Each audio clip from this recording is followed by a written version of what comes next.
Pinalalakas ng Cotabato City Police ang kanilang presensya sa lungsod matapos ang sunod-sunod na insidente ng pamamaril sa syudad. Ang hakbang na ito ayon sa CCPO ay naglalayong tiyakin ang kaligtasan ng publiko at pigilin ang karagdagang karahasan, kasunod ng mga insidente ng mga barilan na nagbigay ng takot at kaguluhan sa komunidad. Ang pinalakas na deployment ng pulisya ayon sa CCPO ay nakatuon sa pamilihan, mga terminal ng transportasyon at mga kilalang lugar na may mataas na kaso ng krimen. Ang mga pulis ay magsasagawa ng regular na mga pagpapatrolya, kapwa sa hayag at lihim na operasyon upang mapigilan ang anumang banta at mabilis na makaresponde sa mga insidente.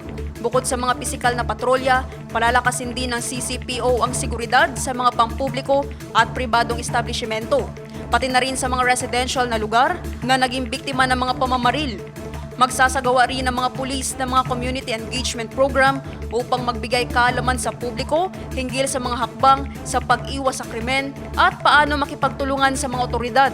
Ang mga pulis ay makikilahok sa mga pagpupulong at forum ng komunidad upang mapalakas ang ugnayan sa pagitan ng mga residente at mga ahensya ng batas. Tiniyak ng mga lokal na opisyal at pulisya na ang pinalakas na hakbang na ito ay pansamantalang ipatutupad, ngunit magpapatuloy hanggang kinakailangan upang mapanatili ang kaayusan at kaligtasan sa lungsod.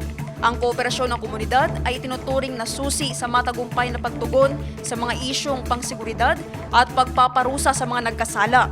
Hinimok ng Cotabato City Police Office sa mga residente na manatiling alerto at agad i-report ang anumang impormasyon ukol sa mga insidenteng ito.